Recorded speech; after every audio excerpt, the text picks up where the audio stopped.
planteaba solamente en el derecho interno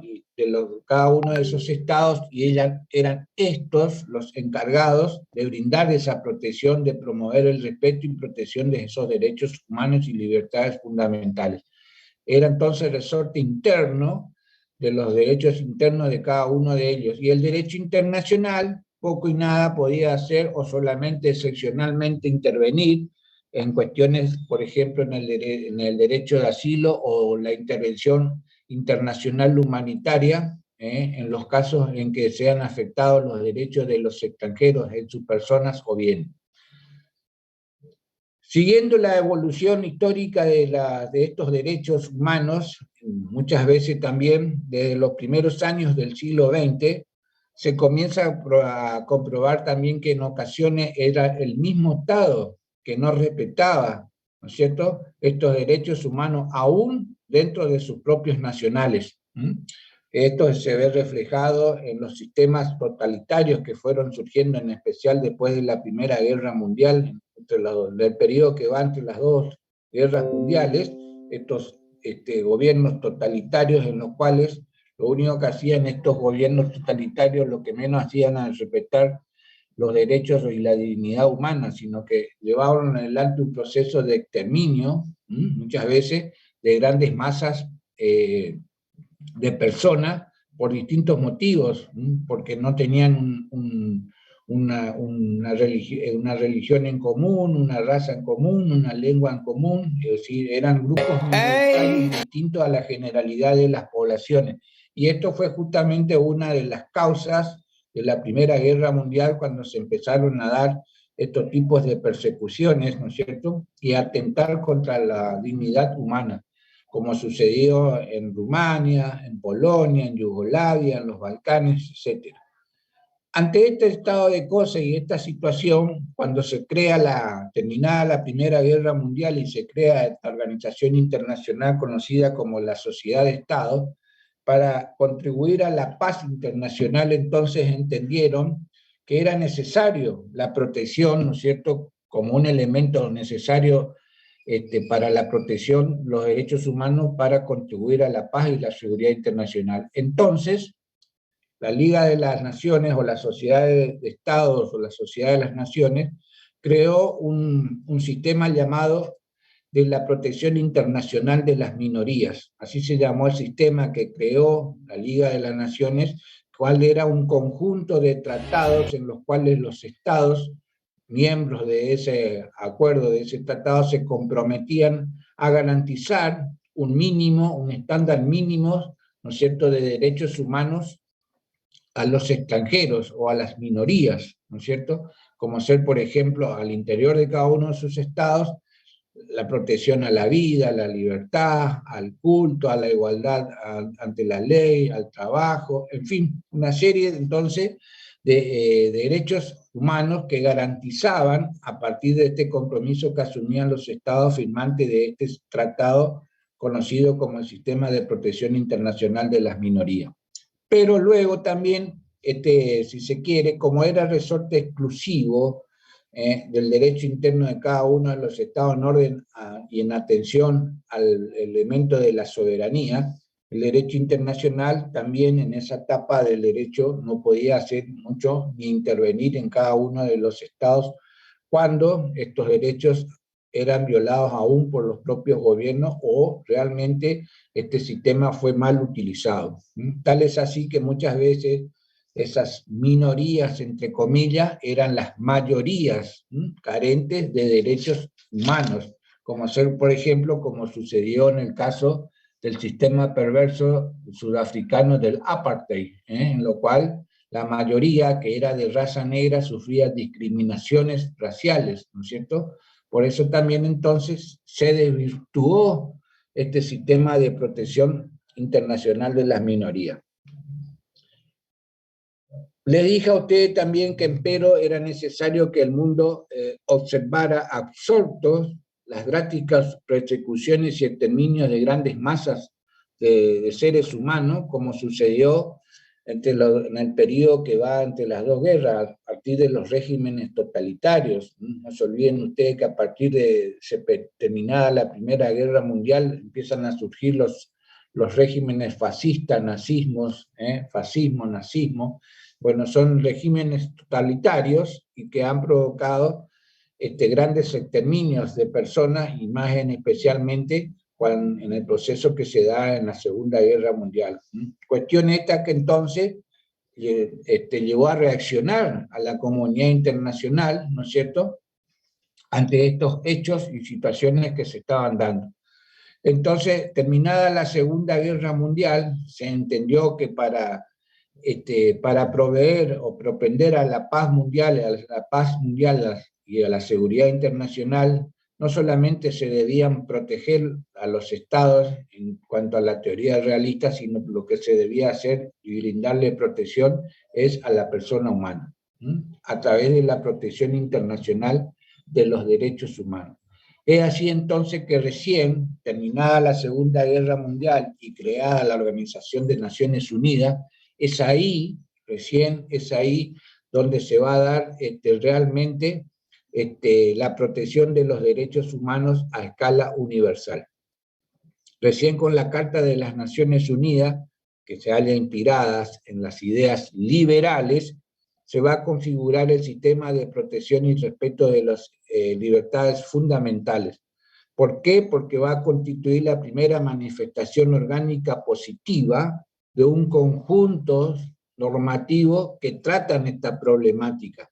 y va a ser considerado no como una concesión graciosa, que se le concede graciosamente, sino más bien como un reconocimiento que los derechos humanos son anteriores y superiores a toda organización política y social.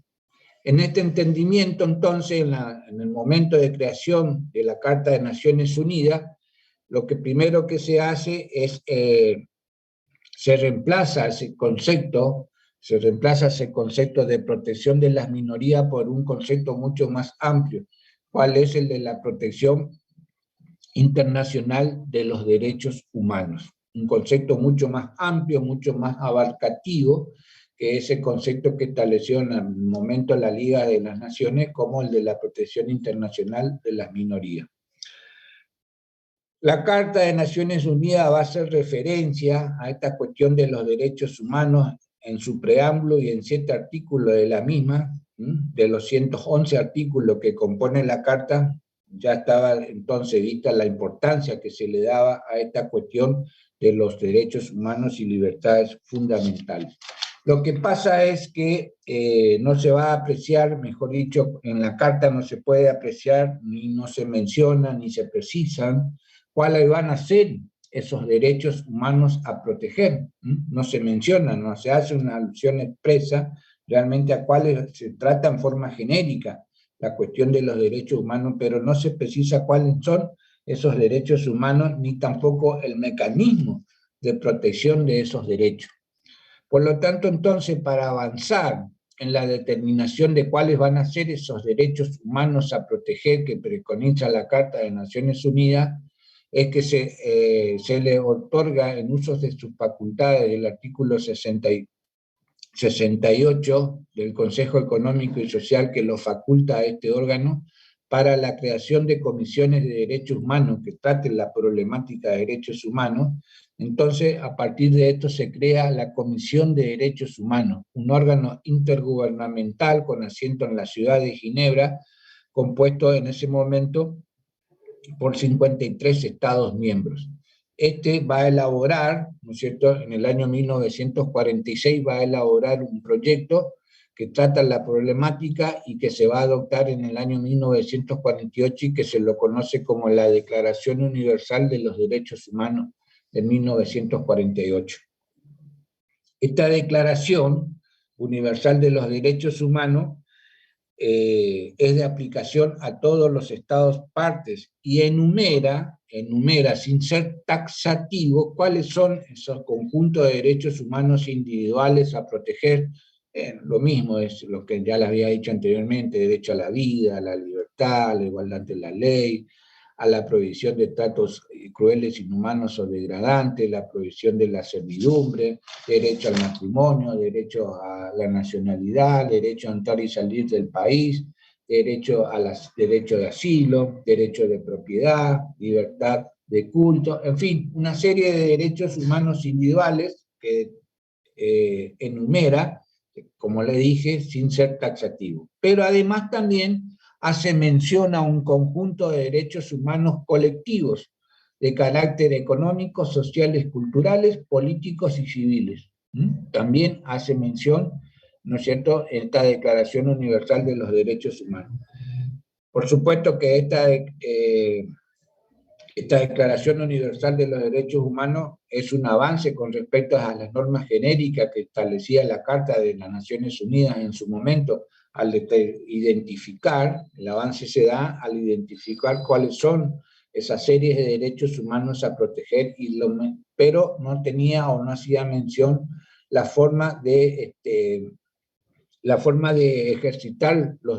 estos derechos ante instancias internacionales. Y además también, como es una declaración y no un tratado, además entonces, pues es una declaración y no un tratado, per se no era obligatorio o vinculante para los estados firmantes. Tenía sí un gran peso moral y político, pero no obligatorio. Es decir, entonces, que era una declaración de carácter programática que requería de una ulterior profundización y desarrollo. Entonces, para llevar adelante la operatividad, ¿no es cierto?, de esta Declaración Universal de los Derechos Humanos, la Comisión de Derechos Humanos, para avanzar en la operatividad de las mismas, lleva adelante entonces este trabajo de darle operatividad a esta declaración. De allí entonces es que surgen en el año 1966 dos pactos internacionales que lo adopta la Asamblea General por resolución 2200 de ese año y que va a entrar en vigencia en el año 1976 al recibir el número de ratificación número 35 de los estados. Una vez que entonces se adoptan esos dos pactos internacionales, ¿cuáles son los mismos? El primero de ellos es el conocido como el Pacto Internacional sobre los Derechos Económicos, Sociales y Culturales, ¿no es cierto?, preferentemente por los estados socialistas y los del tercer mundo, y el otro pacto es el Pacto Internacional sobre Derechos Políticos y Civiles, con un protocolo facultativo, preferido por los estados occidentales. Ambos instrumentos, estos dos pactos,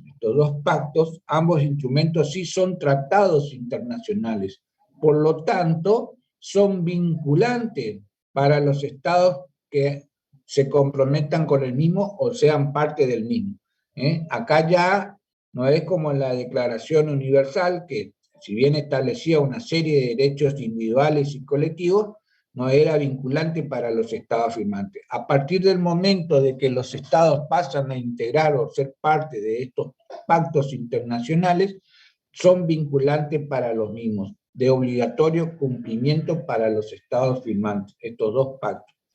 ¿Qué es lo que hacía todos los pactos también? Hacía también una enumeración de cuáles son esos derechos humanos a proteger y además también establecía el mecanismo de protección y efectividad de estos derechos humanos.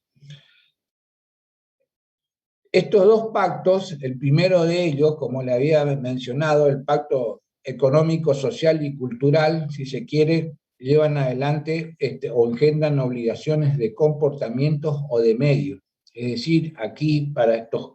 el cumplimiento de estos derechos humanos que establece este Pacto Económico, Social y Cultural, los estados partes deben poner todo su empeño a su alcance y sus esfuerzos materiales que estén a su alcance para lograr, ¿no es cierto?,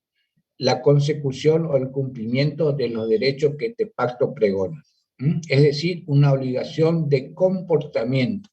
Yo ya le había dicho a ustedes que las obligaciones, muchas veces las obligaciones se clasifican en obligaciones de comportamiento o de medios y las obligaciones de resultado. Las obligaciones de comportamiento, en este caso lo que engendra Este pacto económico, social y cultural es una obligación de comportamiento. Es decir, lo que hace el deudor en una obligación de comportamiento es poner todo su empeño, toda su voluntad, todo su empeño, su sapiencia, para lograr el objetivo final, cuál es alcanzar el resultado o el objetivo de esa obligación.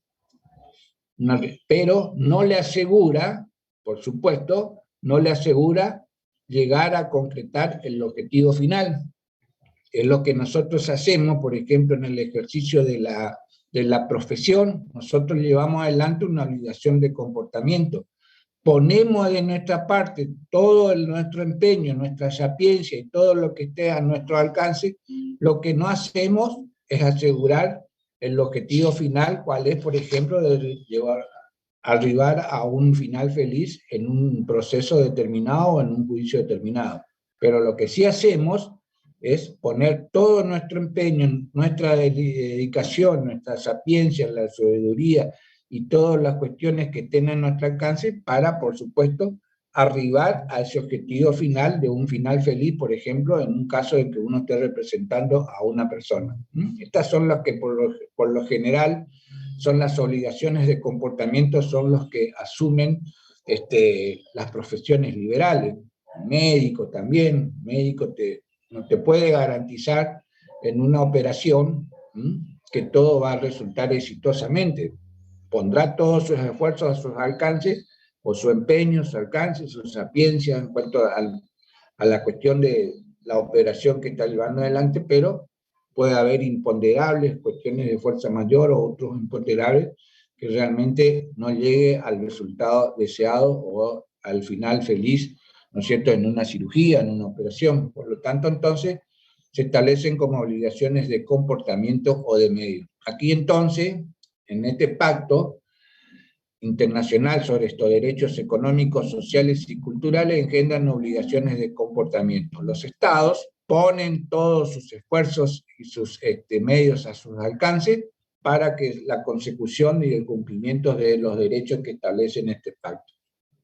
Para el cumplimiento de sus objetivos, este pacto se va a manejar a través de informes. Los estados miembros presentan informes y son elevados al secretario general de las Naciones Unidas, y este a su vez lo traslada al Consejo Económico y Social,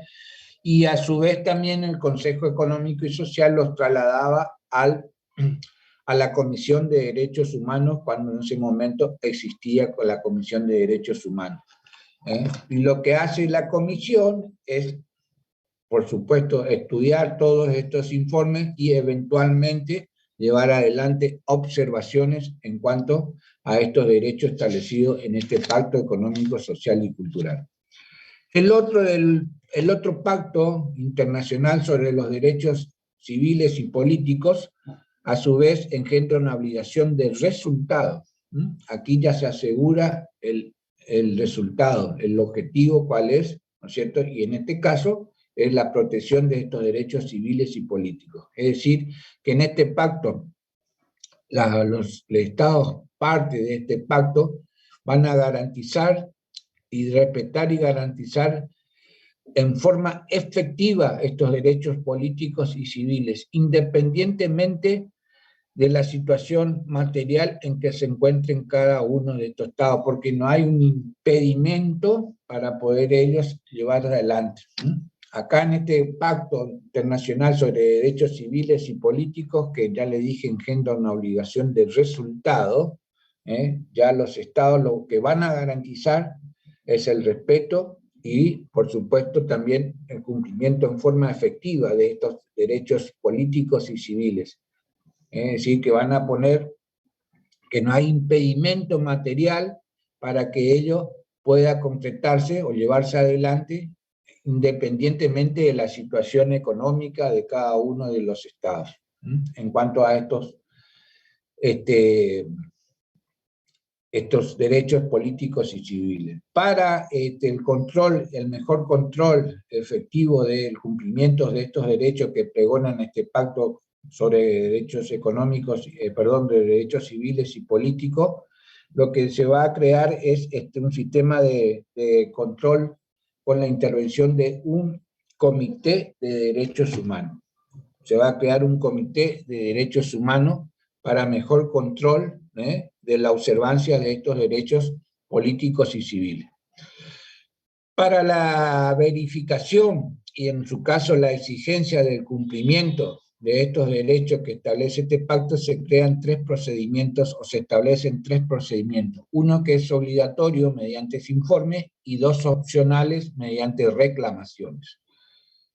Es decir, entonces, como se le manifesté anteriormente, para el mejor cumplimiento y control del cumplimiento de estos derechos, de este pacto político y civil, se habría creado el Comité de Derechos Humanos. El Comité de Derechos Humanos va a estar compuesto por 18 personas a título personal, que no pueden recibir instrucciones ni de su gobierno ni de cualquier otro órgano especializado, ni organizaciones gubernamentales o no. Es decir, entonces, estos actúan a título personal, deben ser personas, por supuesto, de versada autoridad moral y de reconocimiento en cuanto a los temas de derechos humanos, y van a ser elegidos por una conferencia y van a durar en sus cargos 2 años y se van a ir renovando por mitades este Comité de Derechos Humanos. En el procedimiento que es obligatorio, los estados presentan informes al secretario general de las Naciones Unidas y este a su vez los envía al Comité de Derechos Humanos para su examen. El comité posteriormente evalúa estos informes y hace comunicaciones, envía comunicaciones a los estados partes y también hace sendos resúmenes tanto para el Consejo Económico y Social como para la Asamblea General. Los otros dos procedimientos que, como le dije, los otros dos procedimientos son optativos o opcionales, son las reclamaciones que puedan llevar adelante y que se encuentran, estos dos procedimientos opcionales se encuentran en el protocolo facultativo. Es ahí donde se encuentran estos dos procedimientos opcionales, en la cual los estados previamente deben aceptar al Comité de Derechos Humanos para que intervenga en tales procedimientos opcionales. Este es un procedimiento entonces previo, los estados deben aceptar al Comité de Derechos Humanos para que estos puedan intervenir en tales procedimientos opcionales. El primero de los procedimientos opcionales se activa o se pone en marcha cuando un Estado parte reclama a otro Estado parte el no cumplimiento de una obligación. Y el segundo de los procedimientos opcionales se activa o se pone en marcha cuando la persona física que es víctima de las violaciones del pacto, presentan reclamaciones contra estados parte de ese protocolo facultativo. Ahí ya se ve una incipiente actuar de la persona física en estos procedimientos opcionales, ¿no es cierto?, cuando la persona física se siente violada, ¿no es cierto?, por alguna de las obligaciones que establece el pacto, entonces presenta reclamaciones, ¿no es cierto?, ante el Comité de Derechos Humanos contra el Estado que lleva adelante esa violación. Este comité, más adelante, para dar vista a la importancia que va adquiriendo, ¿no es cierto?, la protección de estos derechos humanos y libertades fundamentales, y vista la importancia que va tomando ya en el seno de la comunidad internacional y más precisamente en la Organización de las Naciones Unidas, es que en la 59 reunión de la Asamblea General llevada a cabo en el año 2005, el entonces secretario general de las Naciones Unidas, Kofi Annan, propuso, ¿no es cierto?, elevar de categoría a la antigua Comisión de Derechos Humanos por el del Consejo de Derechos Humanos, dada la importancia ya que revestía, ¿no es cierto?, la protección de los derechos humanos y para mejor proveer a la protección y a la observancia y cumplimientos de estos derechos. Tal es así entonces que en el año 2006 se eleva de categoría a la Comisión de Derechos Humanos por el del Consejo de Derechos Humanos. El Consejo de Derechos Humanos va a tener las mismas los mismos objetivos que la antigua Comisión de Derechos Humanos, va a propender a la protección y el respeto de los derechos humanos, pero lo que va a hacer va a buscar un mejoramiento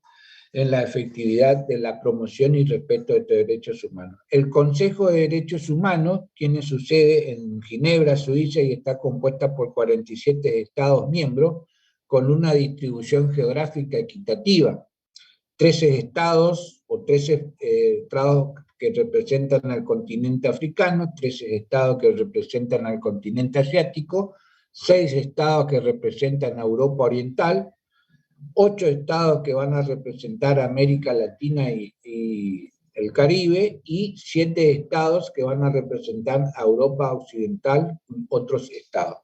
Lo que va a hacer entonces este Consejo va a seguir ejerciendo las mismas funciones que la antigua Comisión de Derechos Humanos, pero lo que va a hacer es profundizar la labor que lleva adelante en cuanto a la protección y promoción de estos derechos humanos. Se lleva y se va a manejar mediante informes, que va a pedir constantemente informes anuales a los distintos estados partes, y por supuesto van a ser informes veraces, fidedignos y serios por cada uno de estos estados, y también van a colaborar con él mismo en la presentación de los informes o de las cuestiones referentes a estos temas, distintas otras organizaciones o comisiones que hacen referencia o están abocados al tema de la protección de los derechos humanos en cada uno de los Estados miembros. La protección internacional de los derechos humanos en el ámbito de las Naciones Unidas no concluye. En el ámbito de las Naciones Unidas no concluye con lo brevemente reseñado hasta aquí, es decir, con estos 2 pactos internacionales, sino que también van a presentar un cúmulo de normas relativos, ¿no es cierto? Se va a completar con un cúmulo de normas relativo también a la cuestión de los derechos humanos, pero más específicamente en su tratamiento, es decir, que va a haber un cúmulo también normativo de convenciones, de acuerdos internacionales, que va a hacer referencia también a la problemática de los derechos humanos, aparte de estos 2 pactos internacionales, pero más específico, y van a hacer un tratamiento sobre determinados derechos y también sobre determinadas categorías de personas. De ahí es que nosotros podemos ver y tener en cuenta, en cuanto a esto, por ejemplo, la Convención para la Prevención y Sanción del Delito de Genocidio, la Convención sobre el Estatuto de los Refugiados, la Convención Internacional sobre todo tipo de eliminación de todo tipo de discriminación racial, la Convención sobre la protección de los derechos del niño, la protección sobre cualquier tipo de discriminación sobre la mujer, el Estatuto de los Apátridas, la Convención Internacional sobre los Crímenes de Guerra o los Crímenes de Lesa Humanidad, en fin, una serie de distintos otros convenios, tratados internacionales que hacen referencia a esta cuestión de la protección de los derechos humanos, de esta problemática de los derechos humanos a nivel universal, pero ya en forma de un tratamiento más particular, más acotado, a determinados derechos humanos y también a determinadas personas. Este va a ser el grado de evolución actual y de la protección de los derechos humanos a escala internacional universal. Aún hoy no se encuentra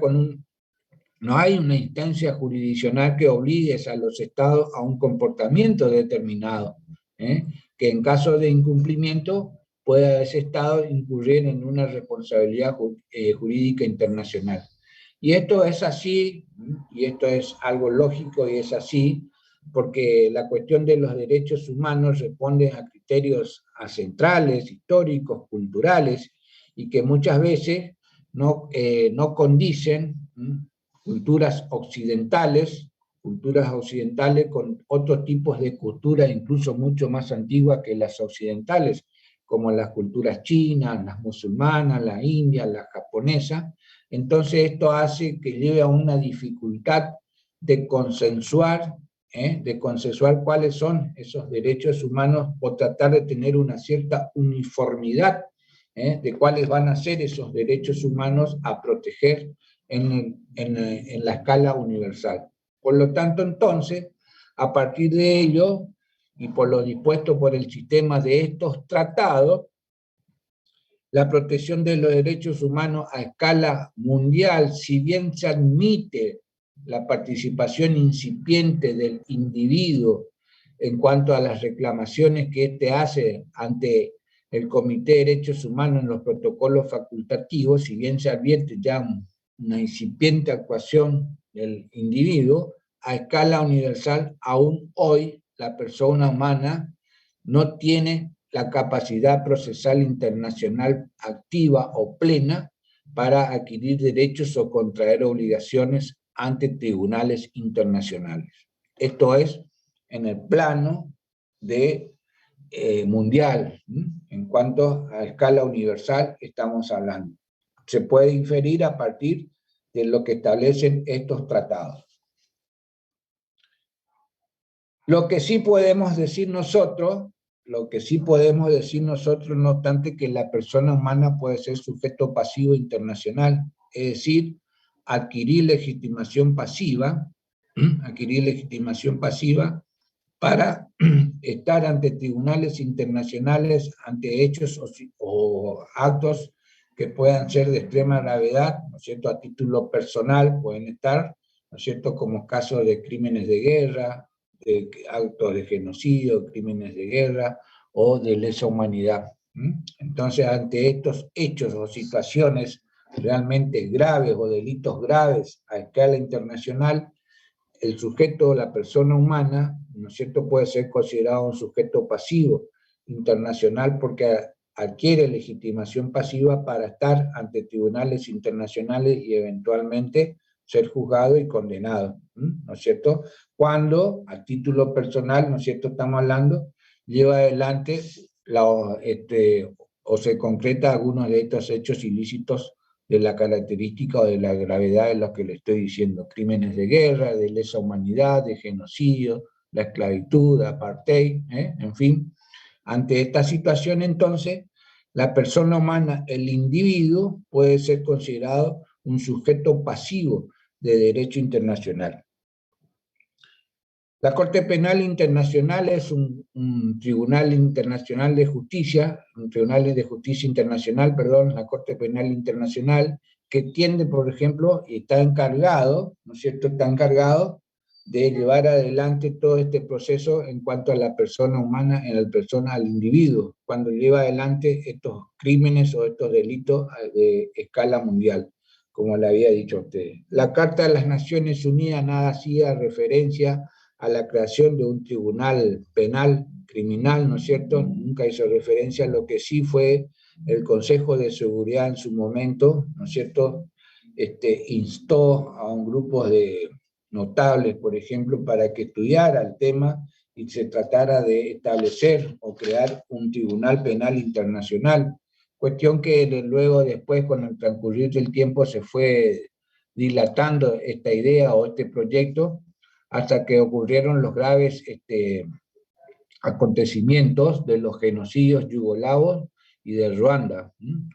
No se olviden ustedes la guerra civil yugoslavia entre 1991 y 1995 y el genocidio ruandés en el año 1994, hasta que ocurrieron estos graves acontecimientos y en lo cual entonces el Consejo de Seguridad creó penales internacionales o tribunales internacionales penales para estas dos cuestiones, del Yugoslavia con asiento en La Haya y de Ruanda con asiento en Tanzania. Y luego, en vista entonces de estos hechos y del grado de evolución que van alcanzando los derechos humanos a nivel internacional en cuanto a su protección, es entonces que en una conferencia internacional celebrada en Roma en el año 1998, se crea la Corte Penal Internacional, que va a entrar a funcionar en el año 2002, o que va a adquirir vigencia en el año 2002, cuando se decidió el 60º instrumento de ratificación, el Estatuto de la Corte Penal Internacional. Este Tribunal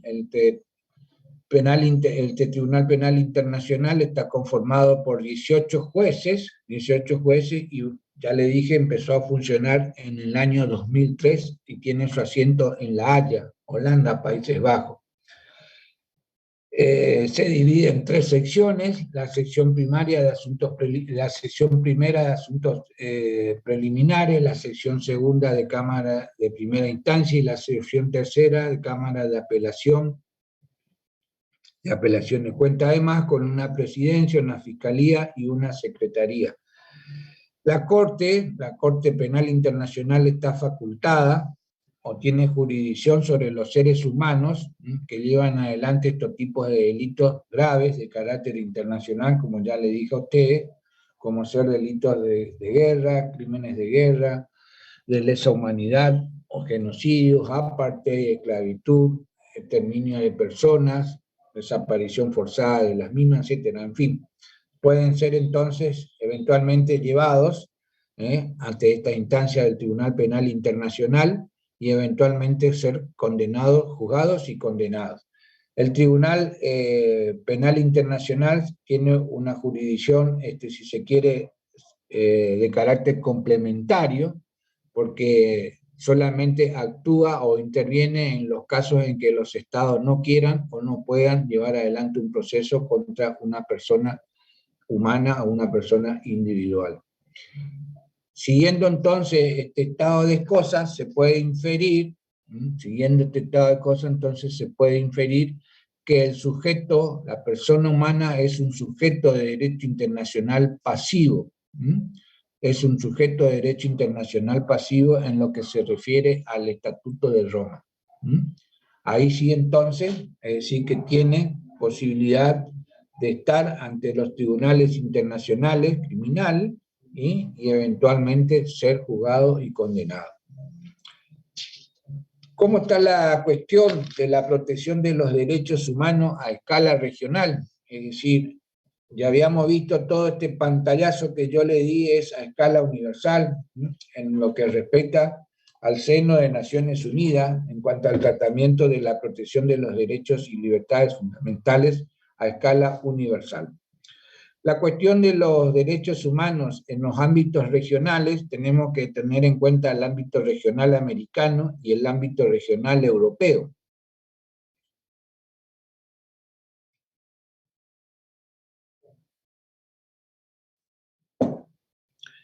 En el ámbito americano, en la 9ª Conferencia Interamericana, llevada a cabo en Bogotá, Colombia, en el año 1948, se crea la Organización de Estados Americanos. Se hace se crea la Carta de Bogotá, en la cual se crea esta organización regional, la Organización de Estados Americanos. En este plexo normado se hace dos simples menciones de las cuestiones de los derechos humanos, es decir, se lo hace una simple mención y en forma genérica la cuestión de los derechos humanos en esta Carta de la Organización de Estados Americanos. Tal vez esa austeridad normativa se dio o se debe a consecuencia también de que en ese mismo acto, en lo cual surge mediante la Carta de Bogotá, la OEA, también se lleva adelante en forma separada, se adopta la Declaración sobre los Derechos y Deberes del Hombre, que es una declaración que toca todo lo referente a los derechos humanos en el campo americano, es decir, en el territorio americano. Posteriormente, también en la reunión de consulta de ministros de Relaciones Exteriores en el año 1959, se crea la Comisión Interamericana de Derechos Humanos. Esta Comisión Interamericana de Derechos Humanos va a tener a su cargo todo lo referido a la cuestión de los derechos humanos en cuanto a su protección,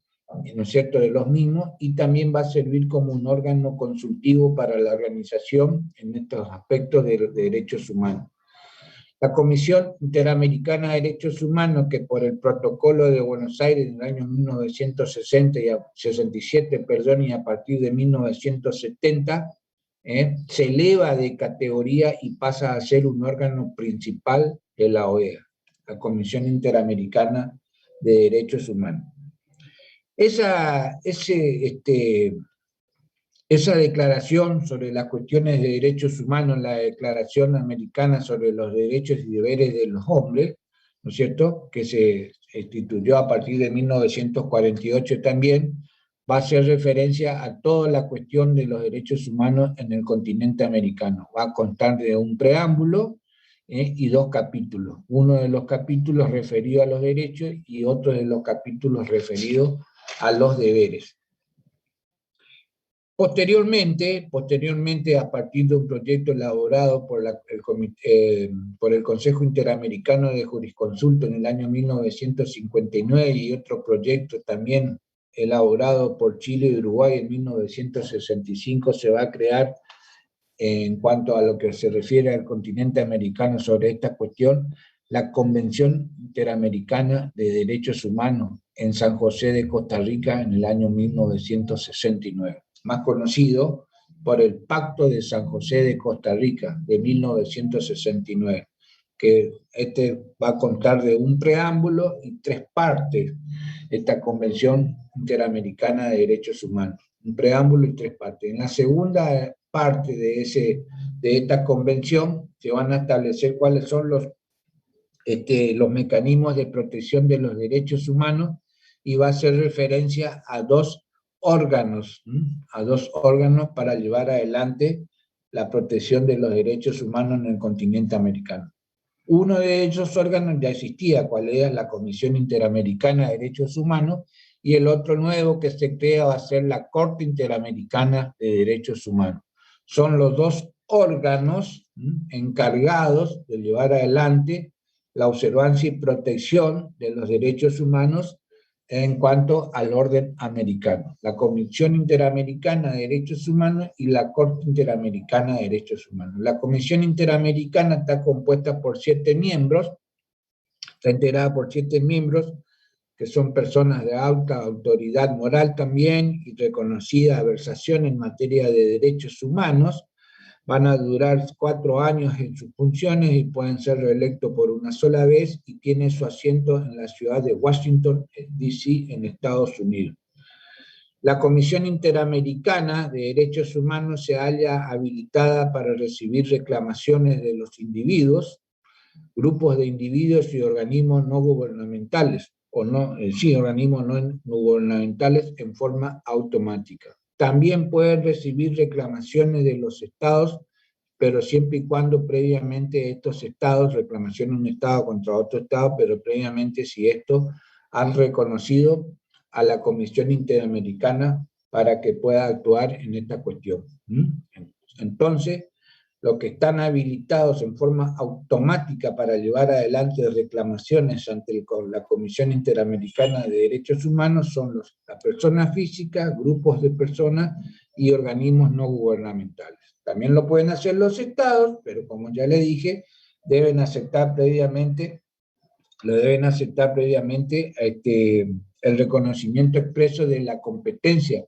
de la Comisión Interamericana para resolver esa cuestión entre estados. Para poder acudir a la comisión,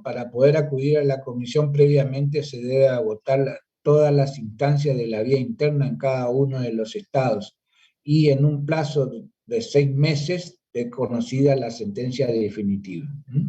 Entonces, previamente, para llevar adelante reclamaciones contra la violación de los derechos humanos, previamente se debe haber agotado todas las instancias de derecho interno en los estados, para que después de ahí, transcurridos 6 meses, o en el plazo de 6 meses, mejor dicho, poder llevar adelante las reclamaciones, ¿no es cierto?, ante la Comisión Interamericana de Derechos Humanos. Una vez que la queja llega a la comisión y esta la estudia, la admisibilidad de la queja, ¿no es cierto?, estudia las reclamaciones que presentan, le pide informe al Estado reclamado, y después, por supuesto, también elabora sus propios informes o hace las recomendaciones que crea convenientes o pertinentes al Estado reclamado. Los dictámenes de la Comisión Interamericana de Derechos Humanos no son vinculantes para los Estados partes, no son vinculantes para los Estados partes, en muchos casos sus decisiones, pero en muchos de los casos sus decisiones han sido acatadas por los Estados responsables, ¿no es cierto?, debido a la autoridad con que cuenta esta Comisión Interamericana de Derechos Humanos. El otro de los órganos referidos también a llevar adelante el Contralor o un mecanismo de protección de los derechos humanos en el continente americano es la Corte Interamericana de Derechos Humanos. La Corte Interamericana de Derechos Humanos, que tiene su sede en San José de Costa Rica, está también compuesto por 7 jueces elegidos a título personal por la Asamblea General de la Organización de Estados Americanos. Van a durar 6 años en sus funciones y pueden ser reelectos. Tiene su sede, como le dije, en San José de Costa Rica. La Corte Interamericana tiene competencia jurisdiccional y consultiva. En cuanto a su competencia jurisdiccional, pueden ocurrir ante la Corte Interamericana de Derechos Humanos la comisión y los estados cuando hayan aceptado previamente a la comisión y haya concluido las instancias de su labor de la comisión. Es decir, que los únicos legitimados activos para concurrir o ocurrir ante la Corte Interamericana de Derechos Humanos van a ser en un principio la comisión y los estados cuando hayan reconocido o hayan planteado la cuestión ante la comisión y una vez agotada la labor de la comisión. La persona humana, el individuo, en un principio no tiene legitimación activa para ocurrir o ir ante la Corte Interamericana de Derechos Humanos. Pero la doctrina, empero, fue instando y batallando la participación, ¿no es cierto?, objetiva de la persona humana ante la Corte Interamericana, ¿no es cierto?, a través ya sea de las víctimas, sus familiares o sus representantes. Es decir, que se ha ido batallando y logrando finalmente la participación directa del individuo, de la persona humana, ya sea como víctima o sus familiares o por medio de sus representantes, directamente ante la Corte Interamericana de Derechos Humanos. El procedimiento de la Corte Interamericana, como todo procedimiento de un ente jurisdiccional, es contencioso, con una etapa escrita y otra oral. La participación de la comisión es necesaria, la participación de la comisión es necesaria en la etapa escrita de la misma, pero también participa la comisión cuando la cuestión ante la Corte fue sometida por los estados y previamente ha sido tratada en la comisión. El fallo de la Corte Interamericana es obligatorio e inapelable y solo se puede presentar o plantear un recurso de aclaratoria dentro de los 90 días de haberse emitido la sentencia definitiva. Entonces, en orden a esta cuestión de la participación de los seres humanos en el proceso contencioso ante la Corte Interamericana de Derechos Humanos, dándoles un mayor espacio adjetivo tanto a las víctimas, sus familiares o a sus representantes, se deriva entonces que la persona humana tiene evidentemente cada vez más reconocimiento y protagonismo procesal, con lo que se avanza entonces al reconocimiento pleno de la capacidad procesal y sustancial de los peticionarios. Con esto quiero decir que no sería osado entonces inferir el carácter de sujeto de derecho internacional de la persona humana a nivel regional americano. A partir entonces de esta posibilidad de la participación de la persona humana directamente ante la Corte, haciendo presentación de demanda, de medidas provisionales, de pruebas, de alegatos, etcétera, etcétera, etcétera. Esto es en cuanto al nivel regional americano. Otra cuestión distinta, mucho más avanzada con respecto a este tema de la participación del individuo en el campo regional europeo, ¿no es cierto?, mucho más avanzado y evolucionado, se da en el sistema europeo con respecto a la participación ya de la persona humana ante tribunales europeos. A través del Consejo de Europa, que nació en el año 1949 y mediante el Estatuto de Roma de 1950 se lleva adelante el Convenio Europeo para la Protección de los Derechos Humanos y Libertades Fundamentales, que tiene su antecedente inmediato en la Declaración Universal de los Derechos Humanos de 1948 y que fue aprobado o entró en vigencia en el año 1953, cuando se depositó en Estrasburgo, Francia, el 10º instrumento de ratificación. Este es un instrumento importantísimo, este instrumento, pues no se olviden ustedes que nació al calor de una Europa realmente preocupada por el sistema democrático y que ha venido de un proceso de terminación de la Segunda Guerra Mundial y también con la problemática de lo que fue en su momento el Holocausto. Entonces este es un instrumento importantísimo en esa etapa de la historia de Europa, en cuanto haciendo referencia a la protección de los derechos y libertades fundamentales. Este convenio de Europa originariamente estaba constituido por un preámbulo y 5 títulos, y tenía dos órganos principales, la Comisión Europea de Derechos Humanos y el Tribunal Europeo de Derechos Humanos. Pero posteriormente, en la evolución, ¿no es cierto?, de este documento, se han ido modificando a través de distintos protocolos hasta que se llega al protocolo número 11 del año 1998, en que se deja de lado, tal es la modificación que se realiza, en que se deja de lado uno de estos órganos, la Comisión Europea de Derechos Humanos, y queda solo uno, el Tribunal Europeo de Derechos Humanos. El Tribunal Europeo de Derechos Humanos está conformado por un número de jueces igual al de las altas partes contratantes. Como en todo tribunal, los jueces deben gozar de la más alta consideración moral, reunir las condiciones para el ejercicio de sus funciones, versados realmente en cuestiones de derechos humanos, en fin, en todas estas cuestiones. Y duran 6 años en sus funciones y pueden ser reelectos. Y por supuesto, desde ya, como cualquier órgano jurisdiccional, los jueces son independientes con respecto a cada uno de los gobiernos que lo nombran. Es decir, que ellos no responden a ninguno de los estados de su nacionalidad, son independientes. El sistema del tribunal se halla organizado en comité. El sistema de este tribunal europeo de derechos humanos se haya organizado en comité formado por 3 jueces, una sala compuesta por 7 jueces, y la gran sala compuesta por 17 jueces. La gran sala actúa a modo de tribunal de apelación de las decisiones que toma la sala, y también actúa como un órgano de consulta para la Unión Europea en cuanto a estas cuestiones sobre derechos humanos. Tienen legitimidad para accionar ante el Tribunal Europeo los estados, la persona humana, grupos de personas y organismos no gubernamentales.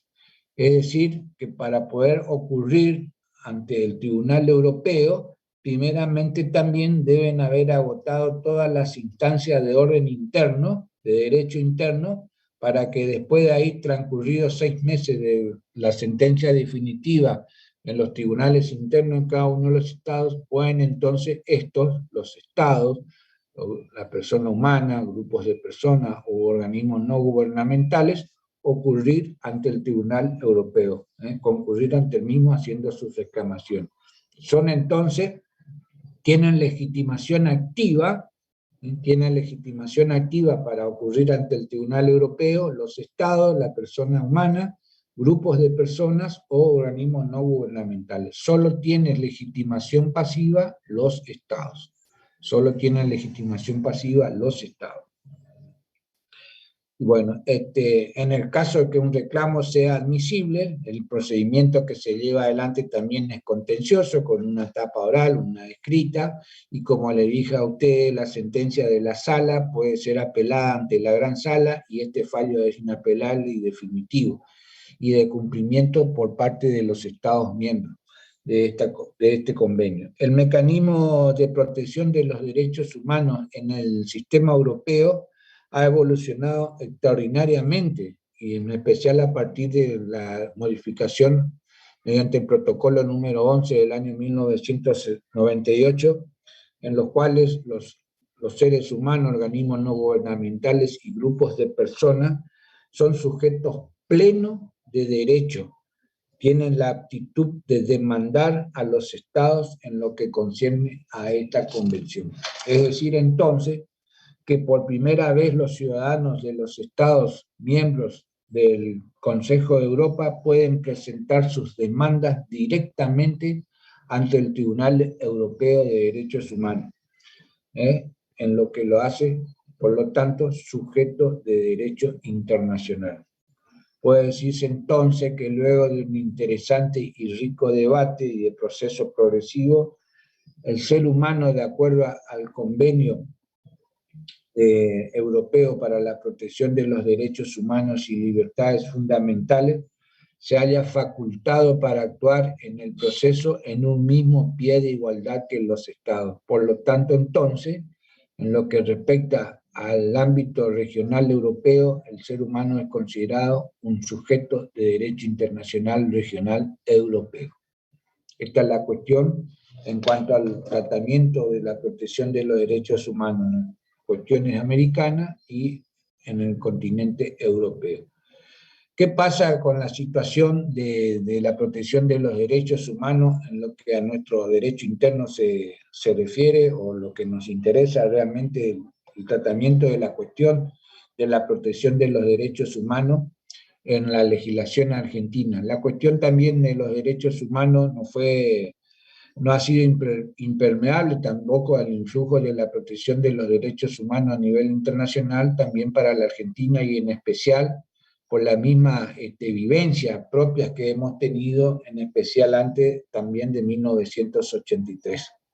A partir del resurgimiento de la democracia del año 1983 en adelante,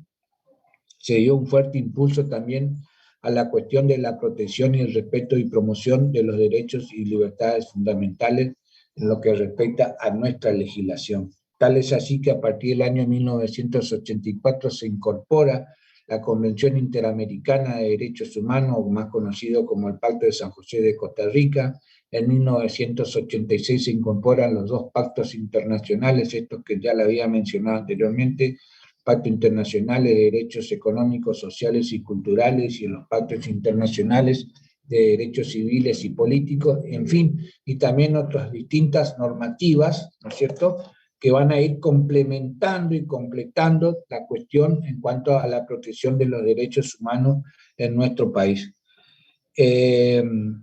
Siguiendo también con esta tesitura, en el año 1994, cuando se produce la reforma de nuestra Carta Magna, es decir, de nuestra Constitución Nacional, también se creyó necesario incluir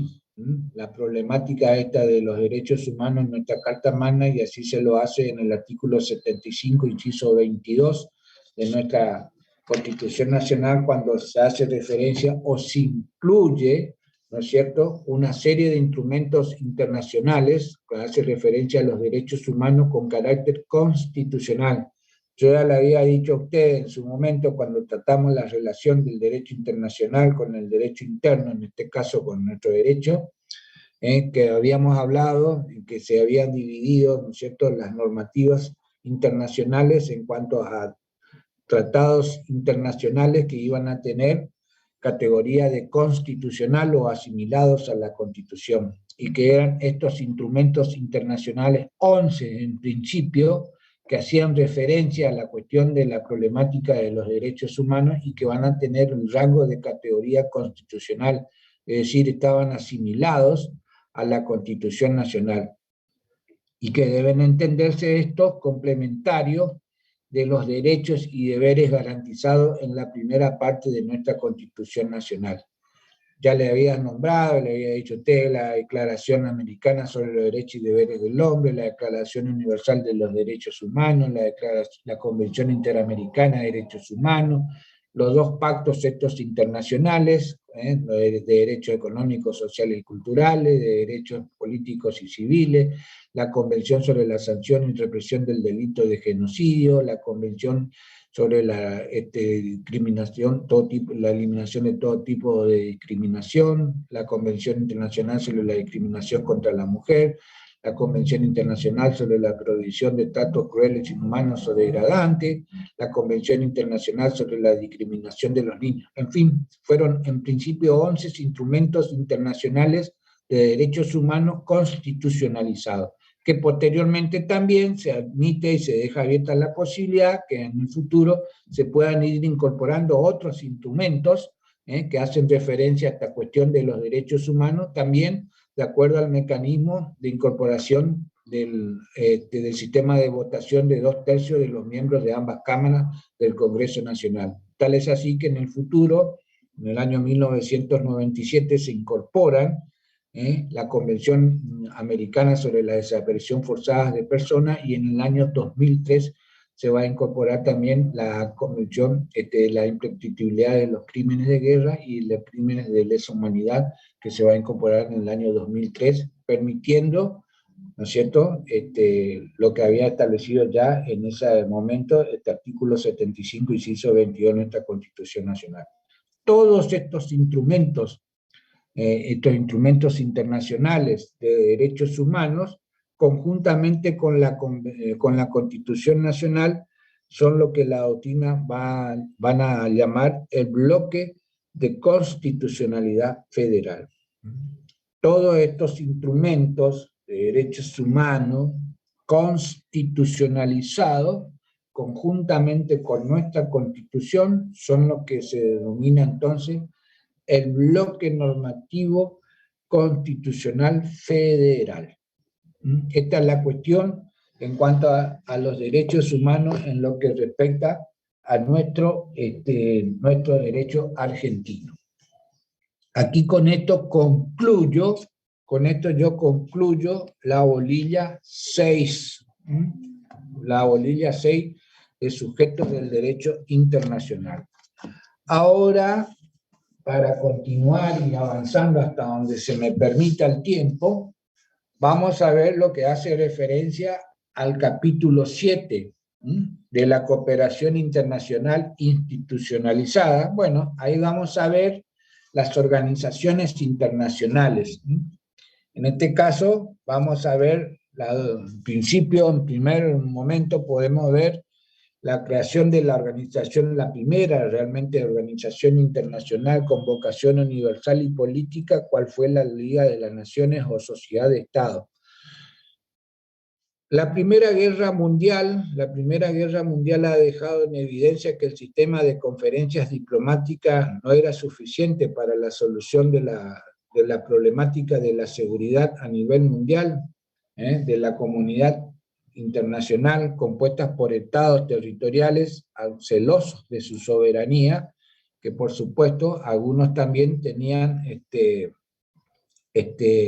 intenciones, si se quiere, hegemónicas a nivel mundial. El primero que propuso la creación de una organización de este tipo fue el presidente de los Estados Unidos, Woodrow Wilson, en 1917, todavía en plena Primera Guerra Mundial. Propuso la creación de este tipo de organismo que tratara de llevar adelante la concreción de evitar una conflagración de la que se estaba viviendo en ese momento, de la magnitud de esa Primera Guerra Mundial. Fue Woodrow Wilson el que propuso y dio el puntapié inicial o la iniciativa inicial para la concreción de esta organización internacional que haga referencia a mantener la paz y la seguridad internacional. Entonces, tras la finalización de la Primera Guerra Mundial y conjuntamente con la firma del Tratado de Paz de Versalles de 1919, surge también la Liga de las Naciones o Sociedad de las Naciones, que va a tener su actuación a partir de enero de 1920, tiene su asiento en Ginebra, Suiza, esta primera, si se quiere, organización internacional de convocación universal y política. Esta organización internacional tuvo realmente una vida bastante, si se quiere, corta en su actuación en el tiempo, ya que realmente duró 20 años hasta el comienzo mismo de la Segunda Guerra Mundial. En un principio esta organización estaba integrada o estaba compuesta institucional u orgánicamente por 3 órganos principales. Tenía una asamblea, un consejo y una secretaría permanente, y tenía 2 órganos complementarios, cuál era la Corte Permanente de Justicia Internacional y la Organización Internacional del Trabajo. La asamblea estaba compuesta por todos los miembros que integraban la misma, con la sociedad de Estado, es decir, tenían cada uno de sus estados tenían un representante y cada uno de ellos tenía un voto. Realmente era el órgano deliberativo democrático realmente de la organización, la Asamblea General. El Consejo en un principio también, el Consejo tuvo una dispar composición. En un principio estaba compuesto por 11 miembros, de los cuales 5 en un principio iban a ser miembros permanentes, hasta que realmente no se cumplimentó con el cupo de 5 miembros permanentes, puesto que Estados Unidos, cuál era el otro asiento que estaba vacante y destinado a Estados Unidos como potencia ganadora de la Primera Guerra Mundial, es decir, en un principio lo integraron 4 estados, fueron las 4 potencias ganadoras de la Primera Guerra Mundial: Francia, Gran Bretaña, Italia y Japón. Y el 5º asiento quedó vacante, ¿no es cierto?, puesto nunca integró la organización. Vaya paradoja, fue uno de los que propició la creación de esta organización internacional y nunca la integró, Estados Unidos. Y estaba compuesto entonces también por 6 miembros, por 7 miembros no permanentes. Luego también han ido modificándose en cuanto a la composición de este consejo, hasta que muchas veces se llegó prácticamente al final de la etapa de esta Sociedad de las Naciones con solamente 3 miembros permanentes, solamente lo integraban 3 miembros permanentes, del mismo puesto se había retirado Italia en su momento. Pues bien, el otro era la Secretaría Permanente. Una Secretaría Permanente, como todo órgano colegiado, como toda organización, cuenta con una secretaría encargada de todas las partes del área administrativa y colaboraba en cuanto a la elaboración y preparación de las conferencias o de las reuniones, tanto de la Asamblea General como del Consejo. En fin, cumplía las tareas propias de toda secretaría, en carácter administrativo. Esta organización internacional, si se quiere, la podemos dividir en 3 etapas en su evolución, como ya le dije, un tanto corta de su vida de duración de esta organización internacional. La primera de ellas, si se quiere, la primera parte de esa etapa de la Sociedad de las Naciones, podemos ir de lo que va desde sus inicios hasta 1923, que es una etapa realmente de organización institucional de la misma, y la que va a preparar luego también a la segunda etapa, cual puede ser considerada la etapa de esplendor, digamos, de esta organización internacional, que es la etapa que va de 1924 hasta 1930. En esa etapa, en ese periodo de vida de la sociedad de Estados, se quiere, en la que ha logrado sus mayores éxitos, ¿no es cierto?, en tratar de resolver las distintas problemáticas internacionales que se iban presentando en ese momento. También se ha permitido en esa etapa, en ese segundo periodo de la etapa de esta sociedad de Estado, la incorporación, por ejemplo, de Alemania en 1926, que se produce recién el ingreso de Alemania. Y la otra tercera etapa es la que va de 1930, en todo ese periodo de la década de los años 30, hasta comenzada la Segunda Guerra Mundial, en septiembre de 1939. Conspiraron muchas veces en cuanto al éxito de esta organización, muchas veces conspiraron distintas cuestiones de carácter político, de organización, de no poder resolver, de la incapacidad de poder resolver los distintos problemas que se fueron creando, o conflictos internacionales que se fueron creando. En 1931, por ejemplo, la invasión de Japón a la Manchuria, 1935, cuando Italia invade Túnez, cuestiones que no fueron o no supieron resolver en esta etapa, y esto ha ido entonces llevando y marcando a su final fracaso, que resultó recién ya con el 1 de septiembre, cuando ya Alemania invade Polonia y se da comienzo a la Segunda Guerra Mundial. Esta organización simplemente era un sello, una formalidad. No obstante esto, también han dejado de participar algunos estados. En 1934, cuando se incorpora la Unión Soviética a esta organización, en el 1933 ya se fue Alemania, también se había ido Japón en 1933, otros estados han renunciado, otros fueron suspendidos, en fin, toda una serie de cuestiones que contribuyeron, ¿no es cierto?, al fracaso de esta organización. Y como les dije, llegado así al septiembre de 1939, cuando ya Alemania invade Polonia y da comienzo a la Segunda Guerra Mundial, la sociedad de Estado era simplemente, estaba en los papeles, estaba simplemente en los papeles, porque no podía siquiera haber solucionado los conflictos internacionales que se fueron dando en esa etapa de la historia. Pero no obstante esto, por supuesto, ya la sociedad de Estados sirve de antecedente a la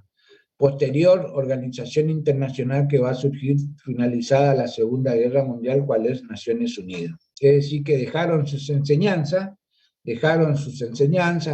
sus órganos que fueron tomados también por la posterior Organización Internacional de Naciones Unidas, es decir, que se tomaron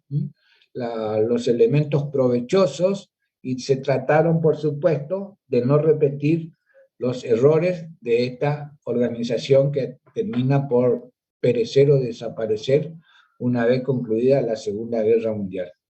Esto fue la Sociedad de Estado o Liga de Naciones, la primera organización, si se quiere, internacional con vocación universal y política, que también en esta etapa del derecho internacional, aún así tampoco no fue reconocida como un sujeto de derecho internacional, es decir, que no tenía una personalidad jurídica internacional, esta organización internacional,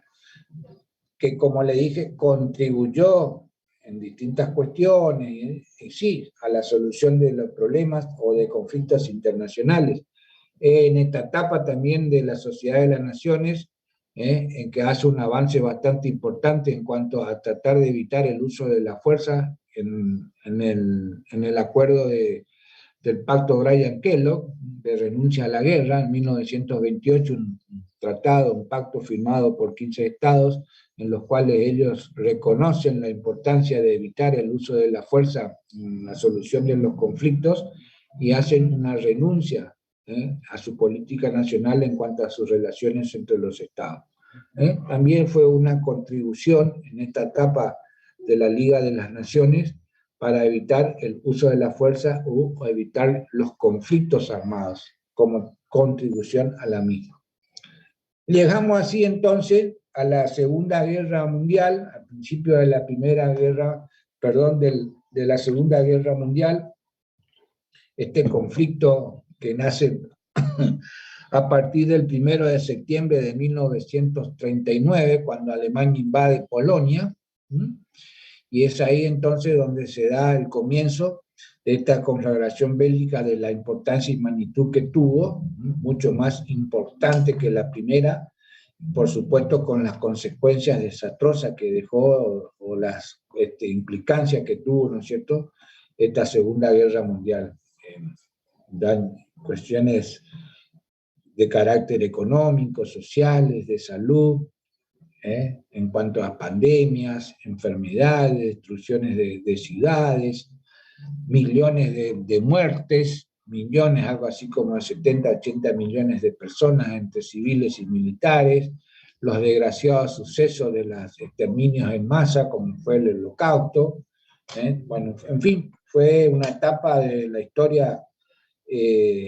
mundial, en este caso europea, porque en realidad se concentraba al contexto europeo, al continente europeo, esta cuestión, pero que involucró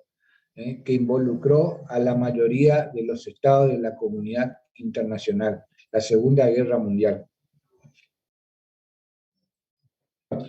Que ya le dije a ustedes que me van a tener que saber los bandos que se enfrentaron en esta Segunda Guerra Mundial y cómo estaban compuestos. Como una preguntita que puede ser pregunta de parcial, y muchas veces no me saben decir, no me saben responder, y es una pavada. Tienen que tener en cuenta quiénes peleaban de un lado y contra quiénes peleaban del otro lado. Bueno, eso al margen.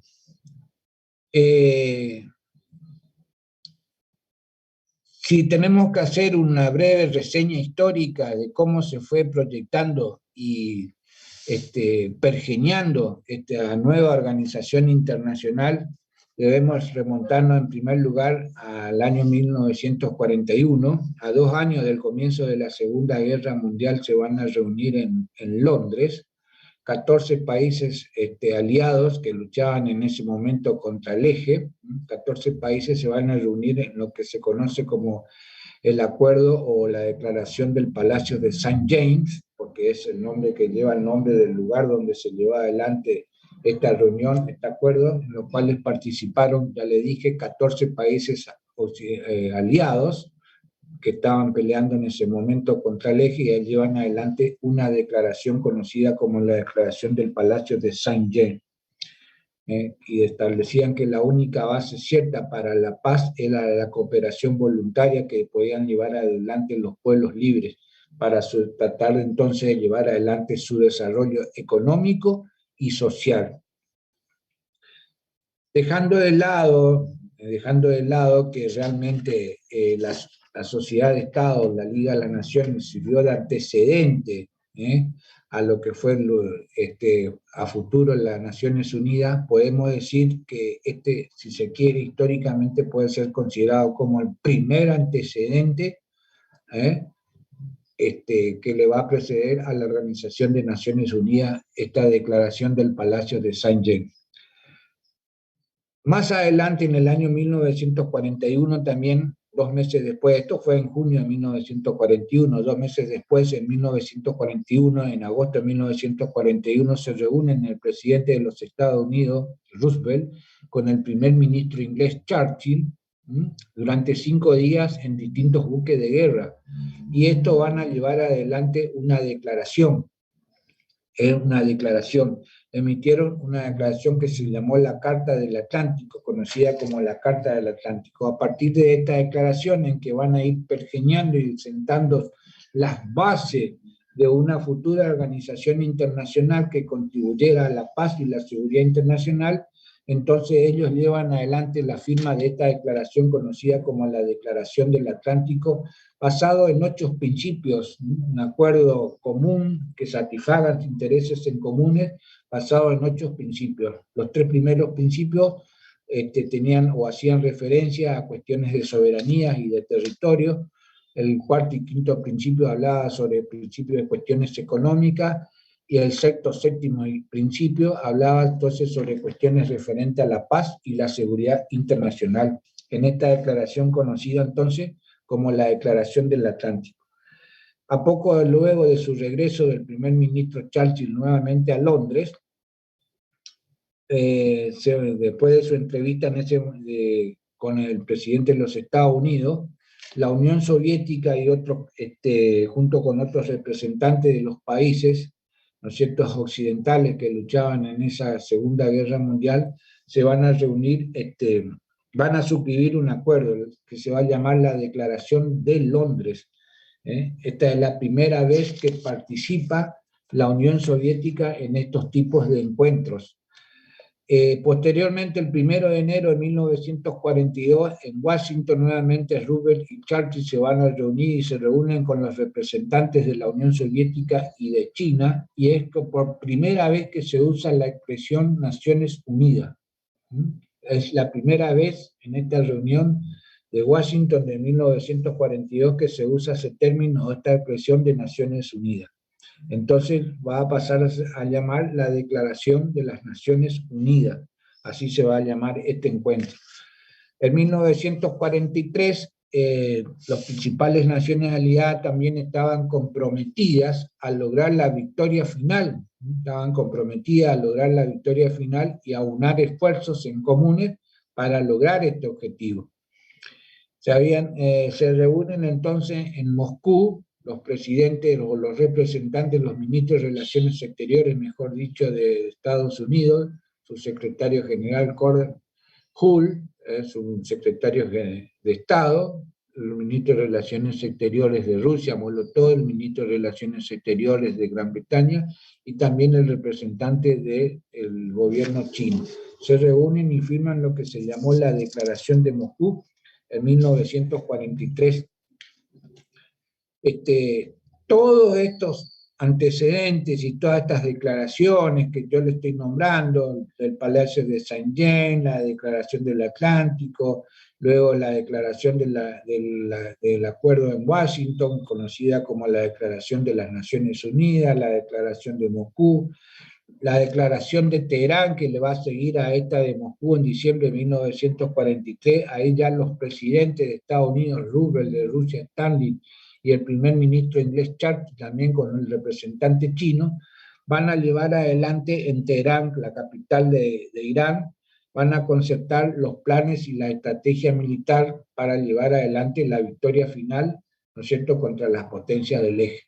Esto es lo que se llamó los acuerdos de Teherán. Pero también en ese acuerdo de Teherán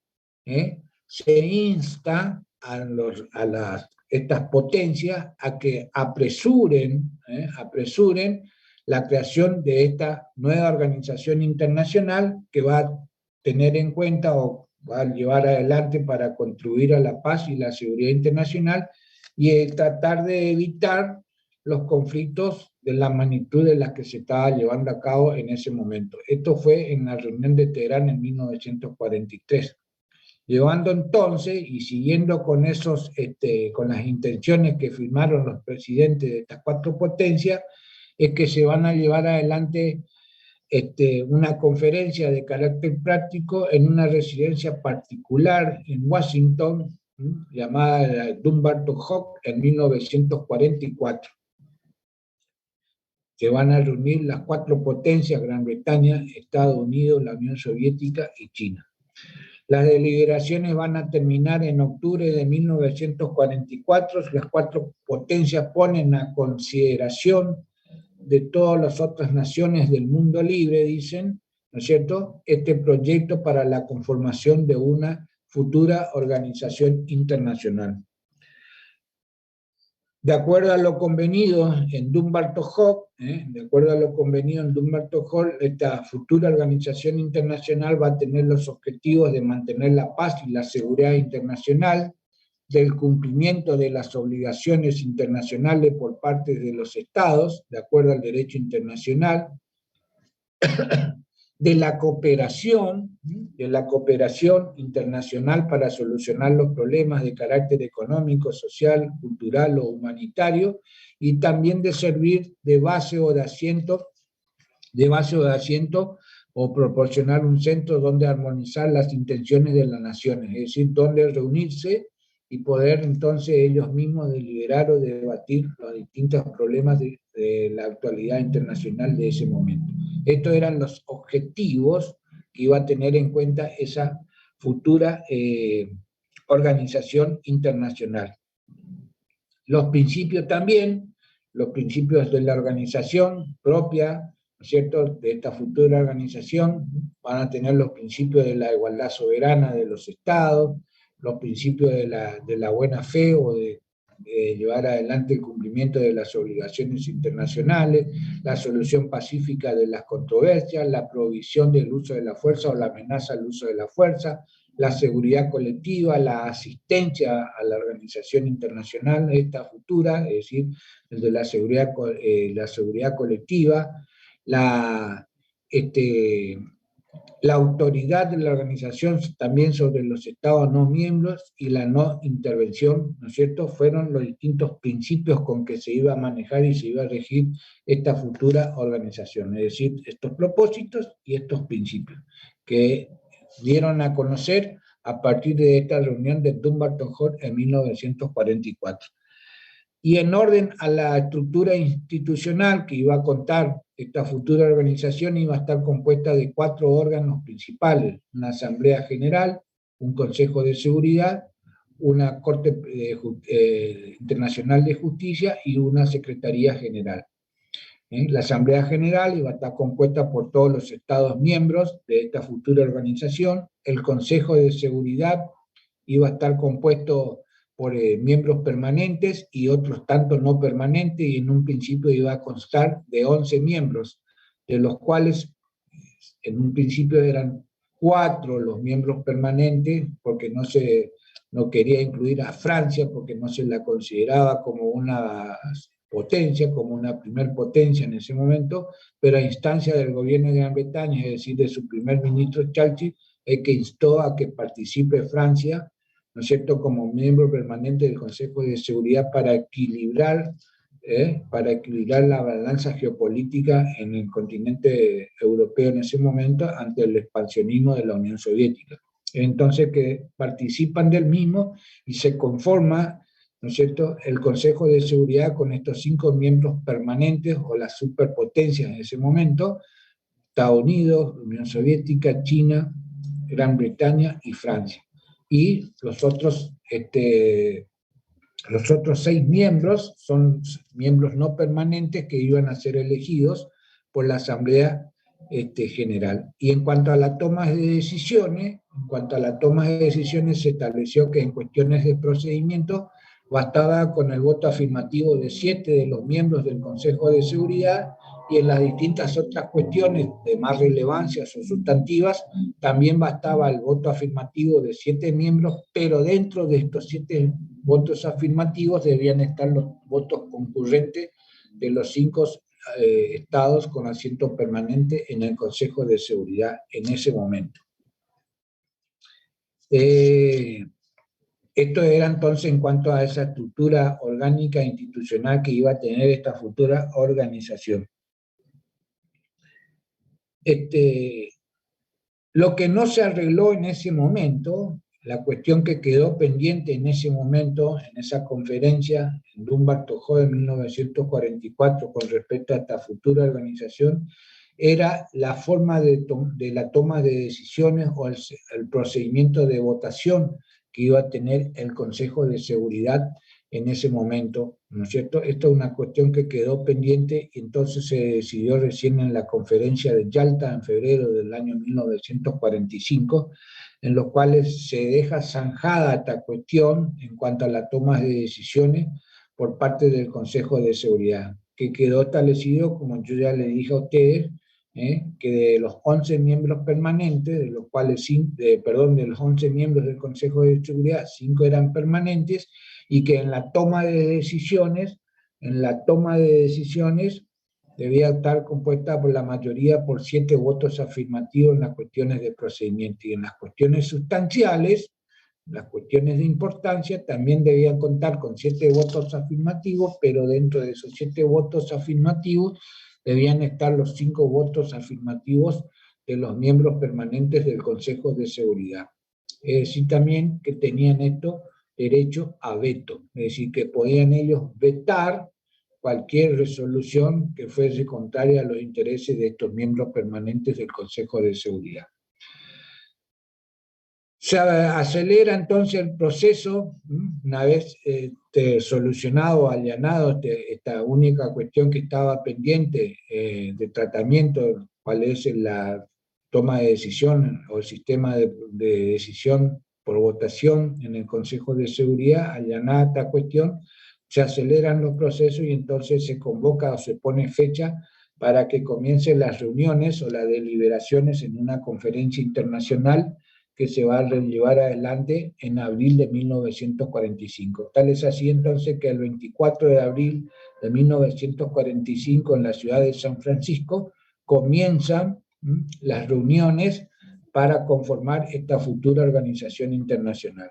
En ese interín sucede un hecho imprevisto, en marzo de ese año de 1945, que sucede un hecho imprevisto, que muere el presidente de los Estados Unidos en ese momento, el presidente Roosevelt, y se creyó que esta cuestión o este hecho iba a llevar a la postergación de esa conferencia en San Francisco, pero no.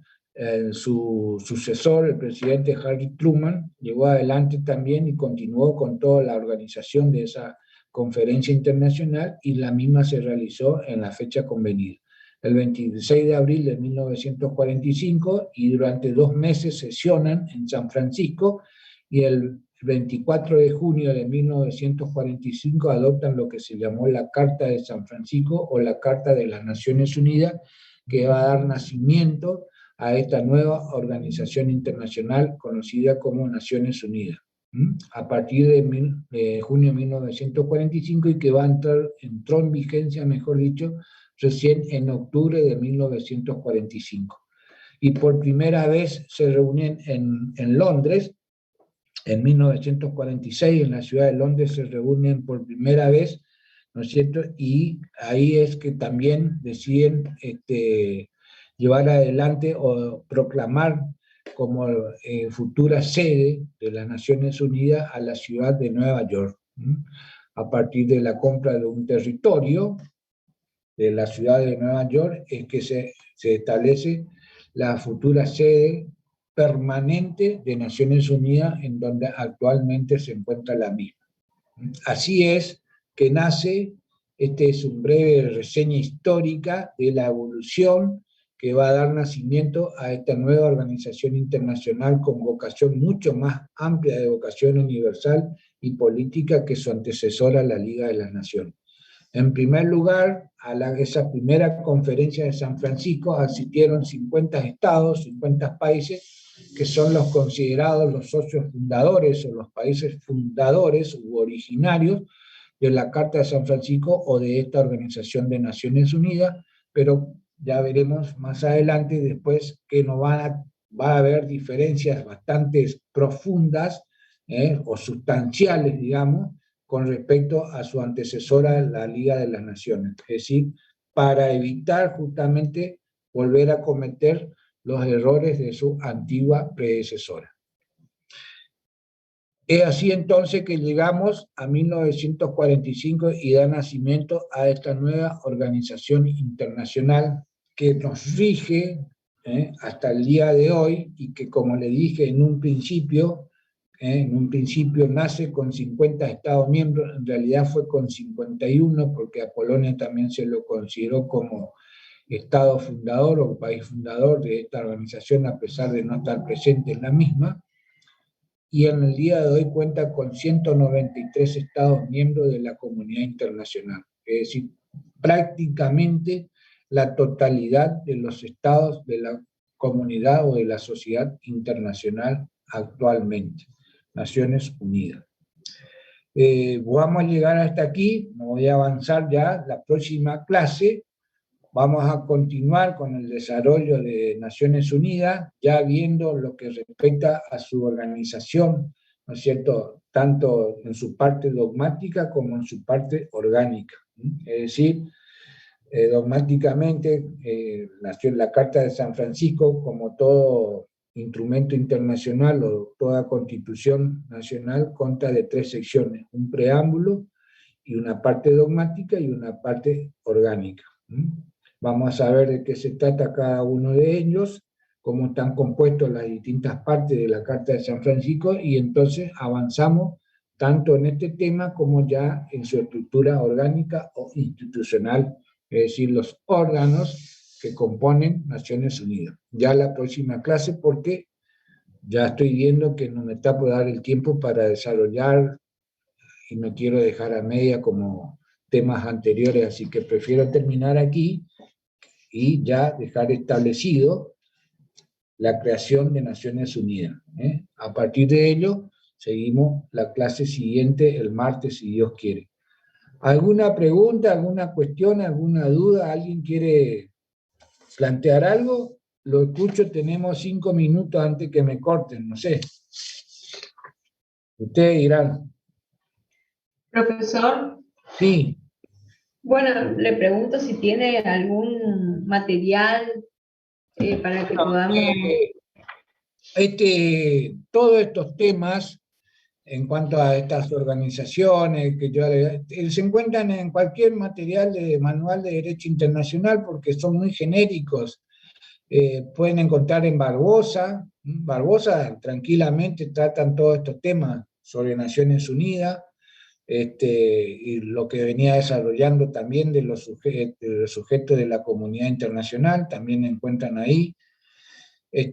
No obstante, también hay algún trabajo del doctor Mariño Faje en su libro, Los Principios de la Carta de las Naciones Unidas. Este es un libro del doctor Mariño Faje, Los Principios de la Carta de las Naciones Unidas. Ahí encuentran todo este tema, como también pueden encontrar el tema en cuanto a la que yo le había terminado de dar de los derechos humanos en cuanto a